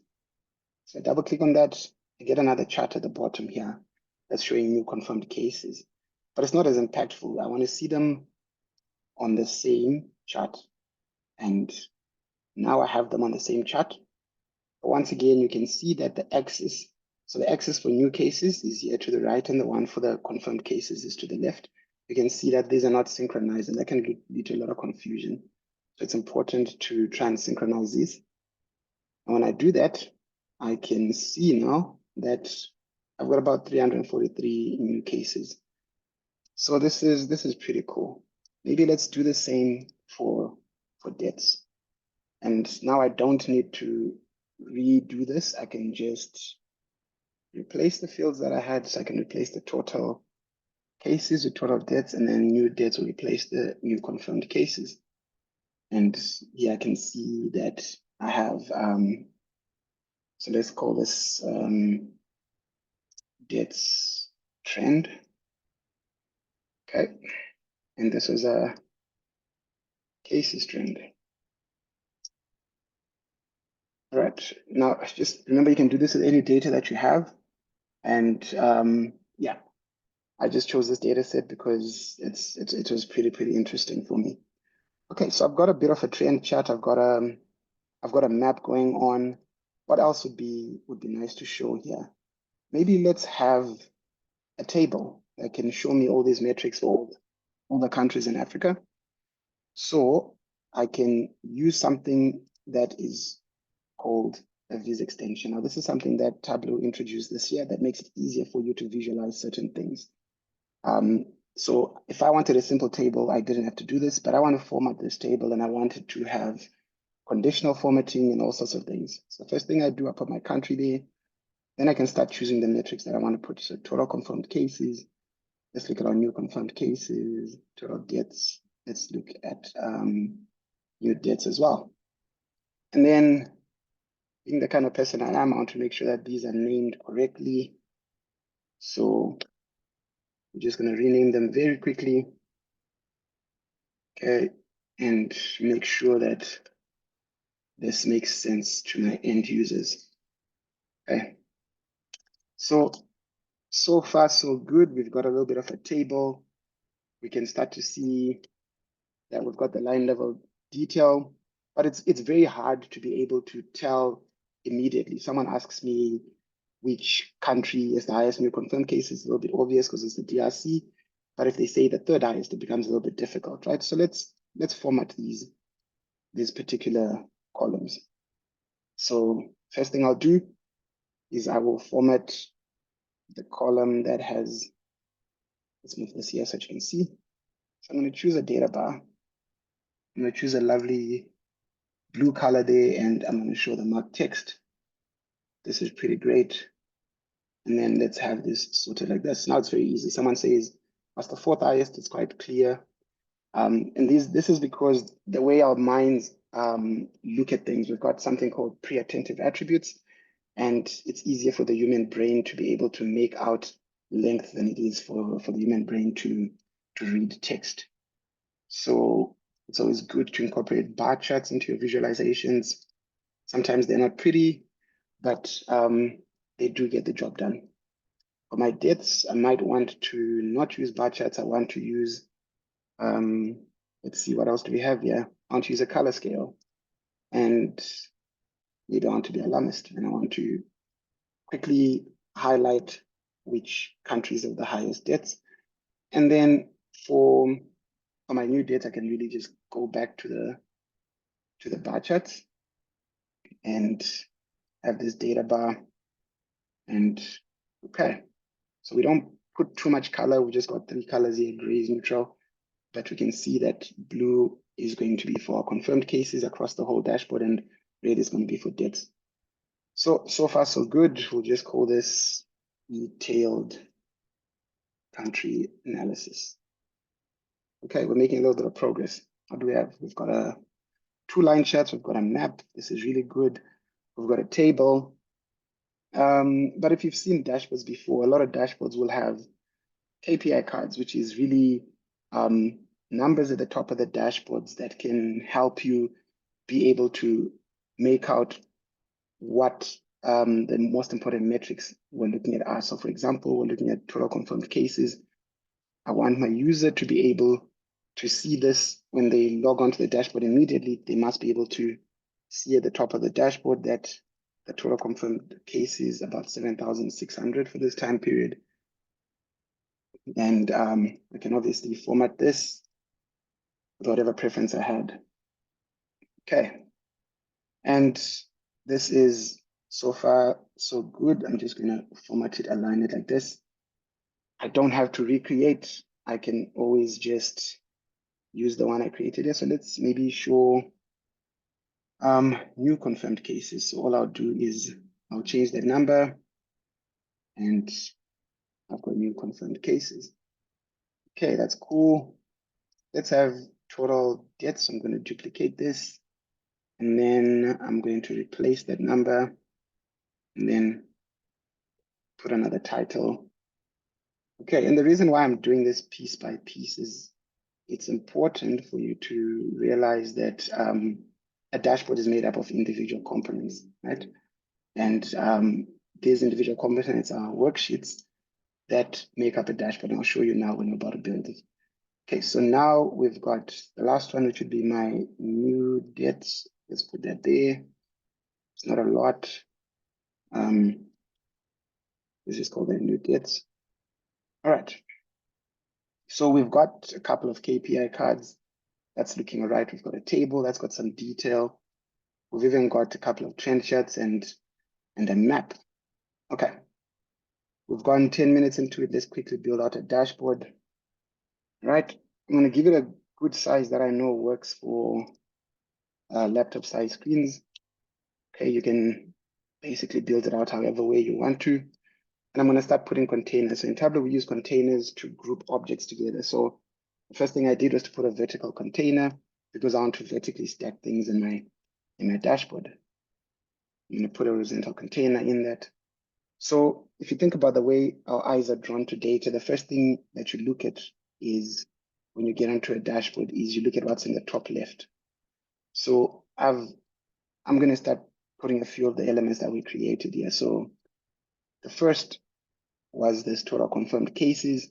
So at the moment, it won't make a lot of sense. It'll just look like I'm adding things and they don't fit together, but it'll make sense when I'm finished. So I'm adding my KPI cards because I want to make sure that's the first thing somebody sees. Okay, so that's all fair and fine. Maybe let's put a logo. If you've got a company logo, it's a good place to put it here. I've just got a logo from, let's see here. Okay, I've got this logo. I can tell that, yeah, let me edit the width just to make sure that it doesn't take up too much of the dashboard. Okay, it's not yet looking all right, but I promise you in 3 minutes it'll look much better. Okay, so I'm starting to build something out. We probably need a dashboard title. I believe we need a dashboard title. So we will call this, we're analyzing data from Africa, right? So let's just call it Africa analysis. The dashboard title should be prominent. Can choose a certain color. And then let's do that. Let's edit the width. Sometimes Tableau just defaults to have these look really, really large. Okay. So far, so good. I've got KPI cards. But if you remember, I had a map, I had a couple of other things I wanted to show. So what I'm going to do is I'm going to put a horizontal container below there. Okay. And from there, I'm going to get back. I think this was my map. I'm going to put in that map. Okay. And what I want is I want to have next to my map, I want to have my trend chart so that you can see the map and then you can see a time series of the cases and the deaths. All right, so I've got my map here. And the next thing I said is I want a trend chart, and I've got two of those. So let's maybe put a vertical container so I can stack them next to each other. All right. We will format this and it'll look good in a moment. All right, so the first one was the one of the cases. I can hide that. And then below it, I would want to put the one with the deaths. Okay, so far it looks like it is working out. Let's see what else we can get done here. Okay, all right. So I've got this, and finally, I think I had a bit of a table, right? That I want to show at the bottom. So where's the table? Probably is this. Let's have it there. Okay, and I can just format this. I don't mind if it scrolls, and then I do this. All right, so I'm putting these objects together. It doesn't look pretty as yet. I'm not gonna go through the entire process, but I just wanna show you what it looks like when you get started and then what it'll look like at the end. And so far, we've just taken about 13 minutes. And you'll see what we can get done in, if we had, let's just say 30 minutes, we could build this out properly. All right, so this is what I have so far. Let's see, from a horizontal container there, I've got this, I've got that. And that's all fair and fine. Okay, so let's do this. And let's see what it looks like so far. Okay, so it doesn't look pretty yet, but it's actually showing me the things that I needed. I'm just gonna clean up a little bit, make sure this, there's this. You should remember this was to allow the user to choose what metric to display there. So you can select something different. Now, what I'd like to do is I'd like, if my user clicks on a country in the map, it should filter everything else. So I'm gonna allow this to be used as a filter, and the same thing with my table. And we can just test if that's working, right? So if I have my dashboard open and I click on, let's say Nigeria, it should filter everything and all I see is the data for Nigeria. And likewise, if I click on Central African Republic here, it should do the same. So far so good. This is not the best looking dashboard, but I wanted to show you in a few minutes just what that would look like. And the next thing I would do, so I'll clean it up. I'll show you what it looks like cleaned up because I have a version cleaned up, is I would publish this workbook onto my Tableau site. And let me maybe show you what that looks like. But actually, before I do that, somebody had a question earlier about predictions and forecasting. And Tableau has some inbuilt capabilities for forecasting, right? And predictions. And it's you can bring in your own models if you're a data scientist, but you can also just use Tableau's inbuilt forecasting. And from there, you'd be able to, choose the different models and basically get Tableau to describe the model. So based on the data, this is what it's seeing. And you can see that forecast is built into my dashboard. Okay, now that's pretty cool. I'm going to quickly pivot to the finished version of this dashboard because I don't have enough time. But this is what I was able to build out, I think, in about 30 minutes with a simple data set. I've got a dashboard that allows me to follow the prevalence of mpox across the African continent. I'm able to filter out by different metrics. I'm able to filter out by date as well to choose a different date range and actually see some of these numbers and these visuals change for me. And you can see who's logged in. You can see a little bit of detail that's there. Now, let me exit full screen because I want to show you some of the collaboration that would happen. So over here, I'm on my Tableau site and I've opened up this dashboard, and there's a couple of things that you could do, as the user when you're in this situation. So let me exit full screen. The first thing is I could have been basically going through this dashboard, and maybe I noticed something. I noticed something about Nigeria. I can see that the dates are quite high, and I want to collaborate with my colleagues and say, let's talk about this. So I could actually just mention a colleague here and say, please have a look at Nigeria. And then I can attach a screenshot. Or I could actually have specifically, let's say, with Nigeria, I could have selected Nigeria like this. And then I could then attach a screenshot. And what then happens is the screenshot it takes is a screenshot of the selection that I've made. And from there, I'll be able to post this and have my colleagues be able to look at it, and they get a notification. Other kind of things you can do is you can subscribe to it. And what do I mean by that? You can add people, and whoever you add here can receive a PDF or images of the entire dashboard in their email. You can choose the frequency of which they receive this. So they literally get a PDF of this in their email, and that really helps with collaboration across your teams. A very, very important feature that a lot of people are not really aware of is data-driven alerts. So you don't necessarily have to go to your dashboard to be able to be informed when your data changes. So I could create something called a data-driven alert.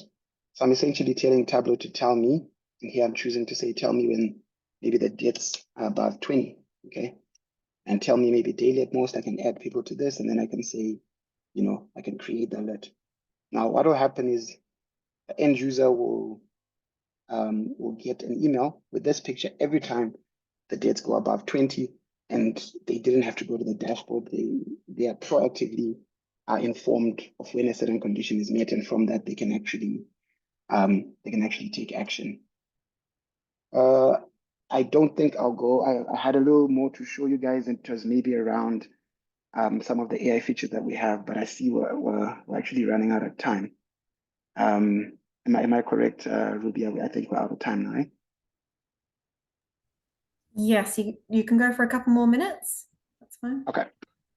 Yeah. All right. So I think in 2 minutes, I'll just show some of the AI features that we have. So you could be looking at a dashboard like this, right? And you're interested in a certain data point. So let's look at this. So looking at the cases here, we're looking at this number where we've got 7,600 cases. I could click on something here we call the data guide. And essentially what that is you have to imagine a team of machine learning scientists that go behind the data and they try to explain the reason why a certain data point is what it is. So it's telling you that the sum of confirmed cases is high, 7,600. So I click on that and I'm asking it, why is this high? So it's telling me there's maybe one extreme value.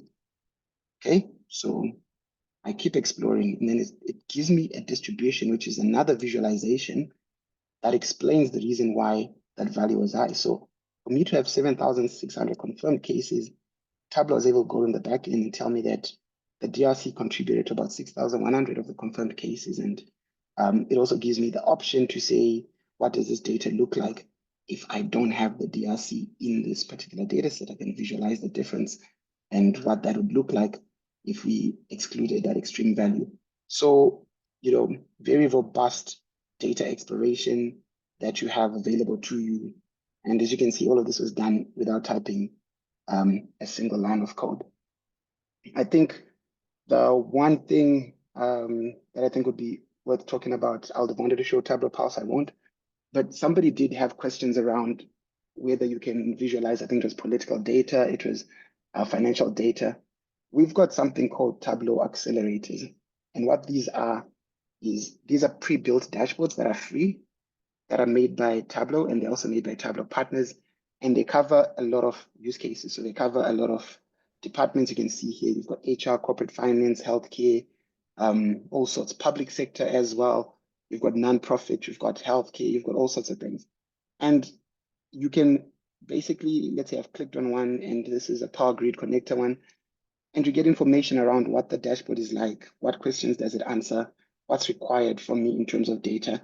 And all you do is you connect your data set to it, and you get a fully interactive dashboard that you can deploy in your organization, you can customize, and you can get started. So there are many ways to really, really get started with Tableau, and that's just one of the ways that's available. Okay, so I think Ed wanted to just say something for 30 seconds to a minute before, the Tableau section, the Tableau team section is done. So I guess over to you, Ed. Thanks, Tech. So literally 30 seconds. Hopefully this gives you a flavor of what's actually available within Tableau. It really is a powerful platform. And yeah, there's a lot to understand. And I guess that's what me and Titch and I are here for. So I would say really easily you can, if you're interested in going beyond Tableau Public and downloading the full version, you can do this. Literally just Google Tableau free trial, and you can input your details and get started right away. And in addition to that, I'm sure our details will be shared with everyone on the webinar after this. And yeah, we would love to understand what kind of analysis you're trying to do, so we can guide you on how Tableau can be used to fulfill your needs. So that's it for me. Hopefully that's 30 seconds. I think Ruby, it's back to you. Thank you so much, Ed, and thanks, Titch. That was very, very insightful, and I hope that was very handy. I will hand over to Muthoni for some closing words, but just before I do, if anybody has a specific question that they just want to ask right now, we can just take 1 minute for a couple of questions. If there's anybody going once, going twice. Okay, Muthoni, do you want to give us some closing words and prep people for what's next? Thanks, Ruby. I think, we've already informed everybody that we'll be reaching out after this. So on behalf of the Global Partnership, I'd just like to thank all the participants for being here, to thank our excellent speakers for your participation and your insightful presentations. And before we go, I'd just like to say we value your feedback. It helps us understand the impact of these events and how to improve them. So please take a moment to complete our survey that will be popping up after we close the webinar. Other than that, look out for a follow-up email with the recording of this webinar, links to resources, and the relevant contacts information for exploring collaboration opportunities. And just to thank you all, and we look forward to seeing the visualizations and insights that you'll create in the future, and have a wonderful day. Thank you. Thank you. Okay, goodbye.